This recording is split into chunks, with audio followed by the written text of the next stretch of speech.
আজ আপনাদের দেখাবো কংসাবতী নদীর তীরে গড়ে ওঠা সেই ফুলের দেশ, যাকে আমরা খিরাই বলে চিনি। নামটা শুনেই ভাবছেন কীভাবে যাবেন, কিসে করেই বা যাবেন, আর এখানে গেলে কতটাই বা খরচ হবে, তাই তো ভিডিওটা লাস্ট পর্যন্ত দেখুন। আমি পুরোটাই বলবো এখানে কিভাবে যাবেন, কিসে করেই যাবেন, আর কোন সময় যাবেন সেটা অবশ্যই বলবো। আর এখানে গেলে কতটা ঠিক খরচ হবে এটা ভিডিও লাস্ট পর্যন্ত দেখলেই বুঝতে পারবেন। আর ভিডিওটা লাস্ট পর্যন্ত দেখে যদি ভালো লাগে তো অবশ্যই একটা লাইক করবেন, আর আমার চ্যানেলে যদি নতুন হয়ে থাকেন চ্যানেলটা সাবস্ক্রাইব করে দেবেন। তো চলুন দেখে নিই এইখানে কিভাবে যাবেন। চলুন ভিডিওটা শুরু করা যাক। তো দেখতে পাচ্ছ আমরা বজবজ স্টেশনে চলে এসেছি, আর আমাদের ট্রেনটা দাঁড়িয়ে আছে।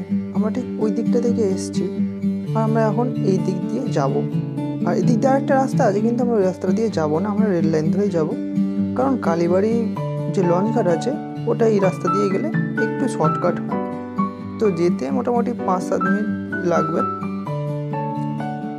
তো চলো আমরা ফেরিঘাটে যাই।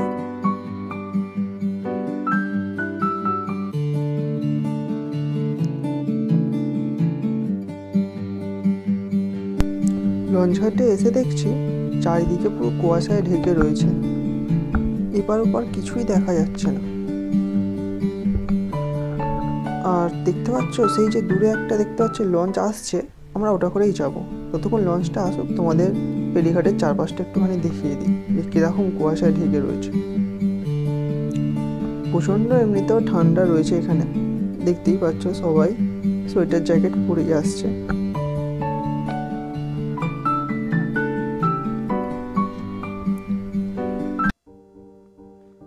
এরপর দেখতে পাচ্ছ আমাদের লঞ্চ চলে এসছে, আমরা এই লঞ্চটা করেই ওপার হব। তো লঞ্চটা এসে গেছে, আমরা এবার উঠে পড়ি লঞ্চে। তো এই লঞ্চটা করে আমরা ওপার হব, এবং ওপার হয়ে ট্রেন ধরবো, ধরে খিরাই যাব। ওখান থেকে আমাদের 1 ঘন্টা সময় লাগবে ট্রেনে করে খিরাই যেতে। তো আমরা এপারে বাউরিয়ায় এসে উঠে পড়েছি ট্রেনে, আর এই ট্রেনটা করেই আমরা যাবো খিরাই।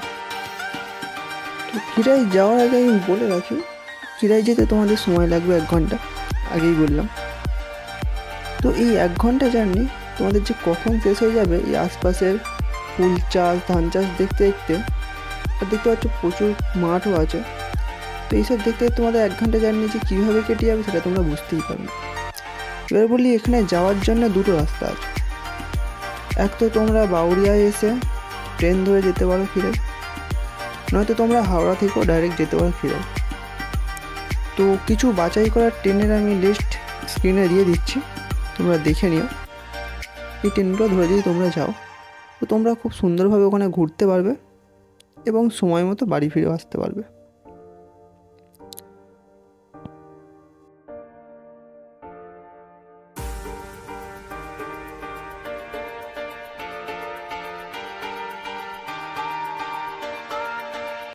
এরপর ট্রেন থেকে নেবে প্ল্যাটফর্মের পাশেই মাটির রাস্তা ধরে 10 থেকে 12 মিনিট হাঁটলেই পৌঁছে যাবেন খিরাই, যেটা কংসাবতী নদীর তীরে গড়ে উঠেছে। তো এখানে যাওয়ার জন্যে আপনি অনেক টোটো বা ভ্যানও পেয়ে যাবেন, যেগুলো 10 থেকে 20 টাকা ভাড়া নেয়, ওতে করেও আপনি পৌঁছে যেতে পারেন। তো আমরা এখানে হেঁটেই গেছি, অনেক লোকে হেঁটেই যাচ্ছে এখানে প্রায়।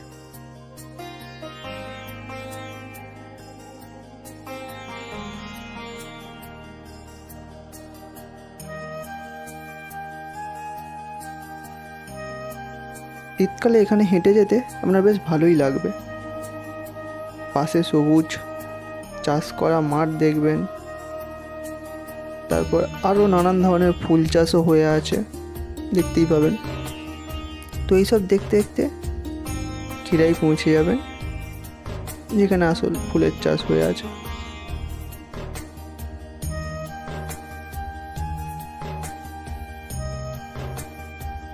তো এখানে পৌঁছে আপনারা দেখতে পাবেন অনেক নাম জানা অজানা ফুল ফুটে আছে।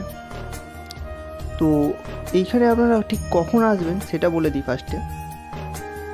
এখানে ডিসেম্বর মাসের ঠিক মাঝের দিকে আসবেন, এই ধরুন 15-16 তারিখের দিক থেকে, আর ফেব্রুয়ারি মাসের শেষ পর্যন্ত এখানে আসতে পারবেন। এরপরে যদি আসেন তো ফুল তুলে নেওয়া হয়, এসে সেরকম ফুল দেখতে পাবেন না। আর যদি ডিসেম্বর মাসের প্রথম দিকে আসেন তখন এসে ফুল দেখতে পাবেন না বেশি, কারণ তখন অনেক কুড়ি অবস্থায় ফুলগুলো থাকে। তো আপনাদের পুকুরটা আমি ঘুরে দেখাবো। দেখুন অনেক ফুল হয়ে রয়েছে, আপনারা দেখুন কোন কোন ফুলগুলো চিনতে পারেন কমেন্ট বক্সে অবশ্যই জানাবেন, আর ভিডিওটা লাস্ট পর্যন্ত দেখবেন। যদি ভালো লাগে অবশ্যই একটা লাইক করবেন, আর ফুলগুলোর নাম যেগুলো জানেন আপনারা সেটা কমেন্ট বক্সে অবশ্যই লিখে জানাবেন। আর আমার চ্যানেলে নতুন হয়ে থাকলে চ্যানেলটা সাবস্ক্রাইব করে পাশে থাকা বেল আইকনটা প্রেস করে অলে সেট করে দেবেন।